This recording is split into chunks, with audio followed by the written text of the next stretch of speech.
Welcome to the deep dive, diving into Bauhaus architecture today, and we're better to do that than Tel Aviv. You ready for the White City? The White City. Okay, you've got my attention. Our listener is super into architecture, Bauhaus especially, and wants to know why Tel Aviv is the spot for it. Great question. We've got to go back to the 1920s and 30s.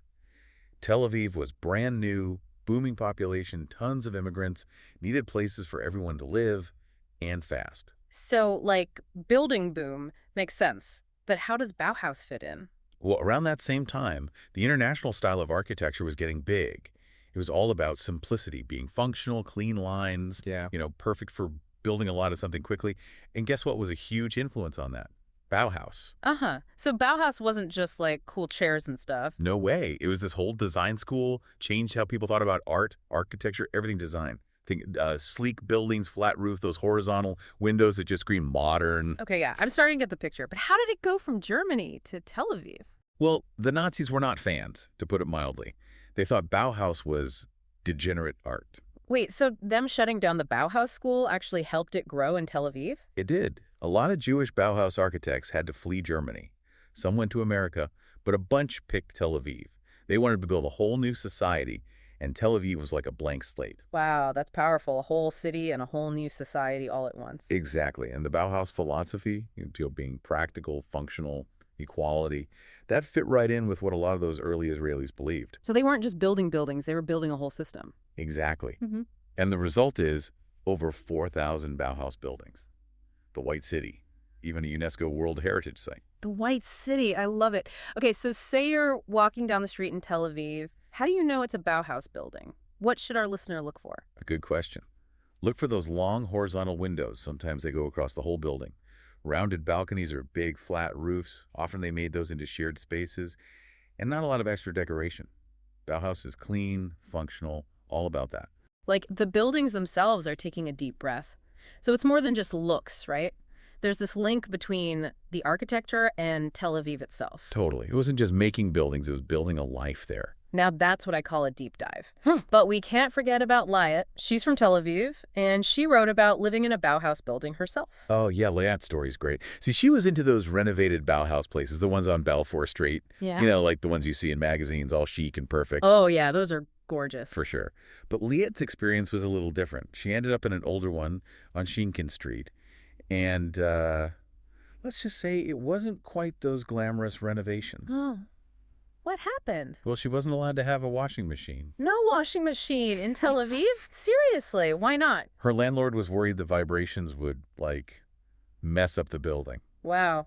Talk about an unexpected challenge. Right. It shows just how tough it is to keep these amazing buildings going. Makes you think about what it's really like to live with history, right?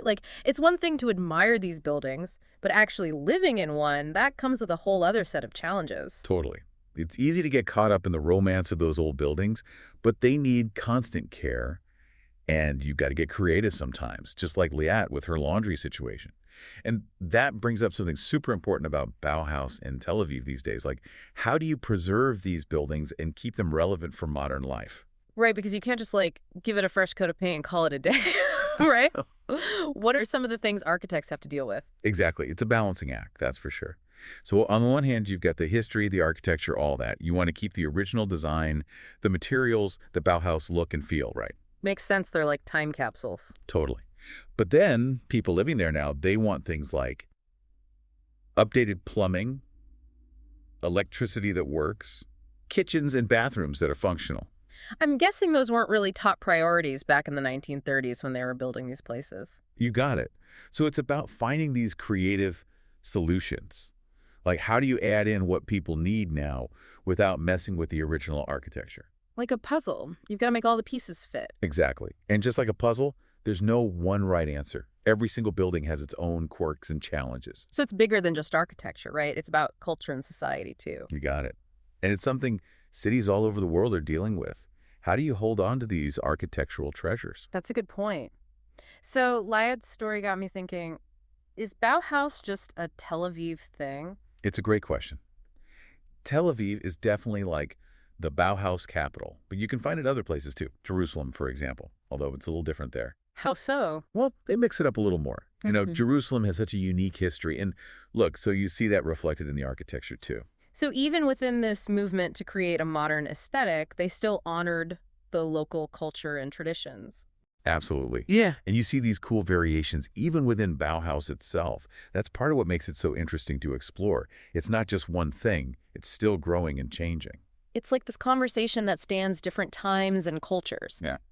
And speaking of conversations, we've got to talk about Liet's Substack. She does such a great job of talking to her readers and bringing them along with her. I love how she connects things like that experience in her apartment to these big ideas about history and culture. Makes it real, Like she talks about how her dad is an architect and they're always debating about Bauhaus. Like we're getting this inside look. That's what makes it so engaging. It's not just buildings, it's people, their lives, and how all that connects to the places they live. Totally. She even calls her readers co-creators, which I love. Like, come on in, share your thoughts, help me figure this out. Yeah, it's so much better than that whole, like, I'm the expert, listen to me thing. And it actually ties back to what Bauhaus was all about. Really? How so?